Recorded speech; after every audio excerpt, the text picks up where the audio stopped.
All right, thanks, buddy. Can you just take us through what this process has been like in terms of initially finding out that you were tested positive, and kind of how did you keep it together from then to seeing your teammates leave you? And do you think you'll be ready to go like when the scrimmages start in 8 days? Yeah, I'll be ready to go. I'm just happy to be here right now, and I worked out throughout the process, and thank God it wasn't as bad as like a lot of people. A lot of people are dying from it, so I'm just happy to be here. I'm an athlete. I've been working out, so I'm ready to go. Would you do anything differently in terms? I know you played in you were playing basketball before everything started back. Would you do anything differently, or are you pretty good with how things turned out? No, I don't. I mean, I wouldn't do nothing differently. What's up, y'all? I just gotta be more careful where I've been, but I know my surroundings better. And me, I didn't think I got it playing basketball because a lot of the guys who I was playing with, none of them got it. So just gotta know my surroundings and wash my hands and don't put my hands to my face and stuff like that. Wear a mask. We're going to go to James Ham. Hey, buddy. Good to see you out there. When you look at the way you guys had to start this season, do you think that because of the way that you guys had to scramble with De'Aaron going down and Marvin going down, Bogdanovich missing a bunch of games, you think maybe you are a little bit better prepared for the way that you guys don't know who's going to be there now when with Harrison gone and Alex Lynn gone? Do you think that may help you guys? No, I mean, if we need those guys, Harrison and Alex especially. And I feel like, we just got to take one day at a time, one practice at a time, and whoever's out there to go to war with us, we got to be ready, and every man got to step up. We live in some crazy times right now, so we just got to adjust to everything. Everything's adjustable, so learn how to adjust. And secondly, buddy, what are you going to wear on the back of your jersey, and what does it mean to you? Well, I don't think I really got to that yet, so I have to figure out what's going on. So I'll figure out what's going on now. After I get from our managers and stuff like that, I figure out what I'm doing. All right. We'll go to Antonio Harvey. Hey, buddy, how you doing, man? Good. How you doing, bro? Yeah. Hey, look, what's your perspective on the bubble and everything that's going on down there? How you feeling? How's the weather? And do you have any certain urges to step away to get any food, which you know that you can't do? What's going on through your mind, just trying to adapt to that whole process? Yeah, I've been trying to find ways to get out. I'm gonna do something like I'll chop a bit of tunnel under the hotel so I can sneak my ass out of here. So I'm finding ways to get around it, but not quite as yet. So there's ways around everything, so you gotta figure it out.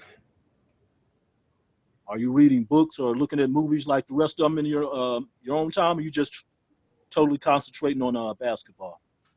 Focus on basketball, but you can't really focus on basketball because they got a lot of everything's rule oriented around here. So you can't really go on your own. You have to go with a security guard. You got to go with a NBA, somebody representing the NBA. There's a lot of rules and stuff you have to follow by. So, I mean, you focus on basketball. Basketball is the main priority, but I think that we all trying to get situated and get comfortable around here first, and then after that, then we started the scrimmage and I get to games. I think everybody be more locked in and more focused on basketball. But we have like maybe 2 weeks before we even start, so we're still trying to adjust. I'll go to Sean Cunningham. Thank you, Rasan. Buddy, first of all, good to see you. I'm just curious, when they first told you that you had tested positive, as someone who's gone through that experience, just what was that moment like, ingesting that and just knowing that you had tested positive? I wasn't scared or anything like that. I test positive, and I just was concerned about the people who was around me, like my daughter, my girl, and everybody, and my family, and my brother, and my cousin, people who I was playing with, who I was working out with. I was just making sure they were right because I didn't want nobody to get infected by it.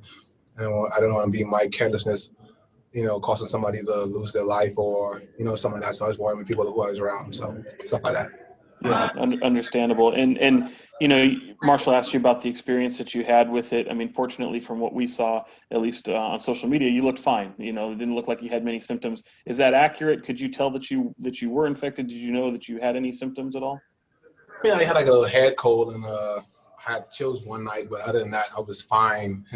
When I got the sack, I didn't have no symptoms at all. I was working out already. I didn't, you know, I always take weekends off, so I just had a head cold and some chills for a day, and I was able to, you know, take the weekend off. But that's my daily routine. So I was on that Monday, Tuesday, Wednesday, I was back to get after it, and like came to Sat, I was test positive. So, you know, I had to go back in quarantine, but I had a basketball goal. I was still working out. I didn't follow the procedures because I don't feel nothing wrong with me. And I was just tugging it out in Sac. We'll go to Jason Jones. Hey, buddy. What up, bro? What's good? What you been doing, bro? Man, nothing, man. Stay in the house, growing a beard, normal boring stuff. You the barber? I'm sending barber your way, bro. Hector. No, man, I had to cut it off, man. I was looking real bad, so I don't need a barber now. So you going ball? Yeah, What's up, bro? yeah. You kind of touched on it already, but I was just wondering in terms of working out and staying active, what were you doing over the last 4 months? You said you had a goal at the house. So what were you doing outside of when you were playing? Just working out, and then when I was in Dallas too, so at first I had a goal when I left Sac. I put a goal in front of my house. I had to make 3-point line, all the lines, like draw them outside my house. You know, it was like a little half court. And then after that, I was able to get in the gym when things opened up in Dallas, and I was working out for a little bit. And then after that, you know, I just getting in shape and getting ready in case the season get back up and running. So you know, I was make sure I was ready for everything. But you know, I went to Oklahoma, played a little game, and then after I came back and worked out some more. So I was just always staying ready. You know, basketball, you know, it brings a lot of people together. So you know, hopefully us playing out here in Orlando, you know, in a safer environment will help us to, you know, uplift a lot of people's spirits and get the world back to a better place. It's gonna be tough, but we see how it goes. And how were you staying connected with your teammates, especially once they had left? Were you talking to the coach, just kind of getting an idea of what was going on, and before you were able to get to Orlando? I mean, my teammates always, you know, guys like Belly and Bogey and Harrison, and we always stay connected. We always FaceTime, and we always crack joke. We have a great relationship. So, you know, even when I got it, it wasn't a joke, but like, you know, it was like trying to see how checking on me every day, and it was fun. And then Bogey was keeping me updated on stuff that was going on in practice, and Harrison and stuff like that. So it was cool. I'll go to Jason Anderson. Jason, what's good, bro? Hey, buddy. Glad to see you're doing well, man.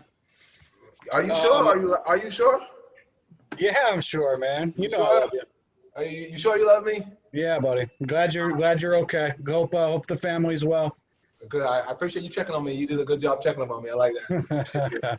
Hey, what was the most difficult part of, you know, this whole thing for you, being away from the team and dealing with the illness? I mean, like, it's nothing that I didn't know being around the team. You know, I know this thing was not going to last for like 3-4 months that I wasn't able to play. I know what the team runs. I know what kind of offense we've done. The only thing that was troubling for me was just staying inside the whole time and following rules. You know, that was the biggest thing. And not going to the store or going to the gas station or just getting out. You know, just being inside would kind of make you go a little crazy. But I watched Game of Thrones. I binge watched it, and then after that, I worked out on my basketball goal, get some shots up, and we always do some little sprints in the road or find a little grass, do some sprints and work out and make sure I keep my lungs flowing.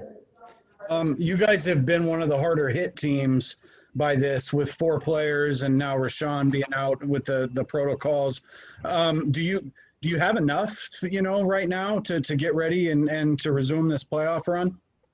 I don't know why everybody makes a big deal of it, man. It's like, you know, guys, I understand a lot of guys get caught up with Corona, but we professional athletes, you know, we know how to adjust to certain things. You know, Rashawn will be out for 8 days, 7 days now, but it's not like he's not going to be back before the season starts. Season starts July 30th. You know, it's not the end of the world. You have a lot of time. You have 2 weeks to get ready. Like, I think everybody freaks out too much around the social media world. You need to relax just a little bit. Oh, we got 2 more for you, buddy. Mark Medina. What's up? Hey, Mark Medina here, USA Today. Hope you and yours are hanging in there. I was wondering, what do you think of all the different devices the NBA is having you guys use with like the Magic Band and giving you guys the option to wear the ring and entering all the data every day? What do you think of all that setup? I think it's the right protocol. If you're running something, you're running an organization like this, a system like this, you have to be you have to be cautious what's going on, you know, and you have to make sure our guys are in a safe environment, and safety comes first. You know, we all want to go back to playing, but like making sure us protected, making sure guys don't get COVID, and people are protected around us, and you know, and it reacts. Everybody, the COVID reacts to everybody's differently. You know, it might not react to my body as how it reacts to Harrison's body or Alex's body. You know, so they trust me to make sure this environment is as safe as possible, and nobody end up losing their lives or getting sick where they can't play basketball again. So the NBA is doing a great job of just keeping everybody locked in and keep everybody safe. And you got to respect that. Yeah. Did you ever have any concerns that any of the devices could be like used for tracking, or was that not really a thing? And if anything tracking me, well, I'll put it down in my room or something. But it is what it is. It is what it is. I'm not gonna, if it's tracking me or what. I mean, like, it's only so far we can go around this campus, you know. And if we know our boundaries, we better go out. So us guys, we know we're smart. If we do something stupid, we gonna leave our device whom is tracking us, something like that. So we're smart. Well, last one, Dave McMenamin. Dave, I thought I was gonna talk to E-Man and Leo, man. I'm not talking to none of them. What's up, Dave? Hey, buddy. Good to see you. I wanted to know, Danny Green the other day said that he feels like a lot of NBA players have gotten, he actually said most NBA players have gotten COVID. I guess the question is, do you have any sense of, obviously it's a tough thing to go through, but anything like inevitability or relief, like, okay, I got it, I've been through it, and now I can just play ball, or where's your head at with that? I mean, be honest with you, like, we don't know how this thing works. I've been asking them if I got it, can I go out and like, can I be able to catch it again? You know, I have some doctors say, you know, it takes like 3 months to get in your body. Some say like, we don't know. I mean, it's the point that they can speed up the process and knowing like it makes sense for everybody to go get it so they can be able to fight it off their bodies, and after that they will like go around freely and live a normal life again. It makes sense to do that, but we don't know how this thing works. You know, is like you say, it's inedible, so you really don't know. So, and guys, doctors have to do more research and figure out what this thing does, and if it stays in your body or as it leaves, and then you can get it back in a couple months. We don't know yet, so you just got to be more safe and better than sorry. Yeah, glad you're feeling healthy. Thank you. Respect. I'll be good. All right, thank you, buddy. Appreciate you.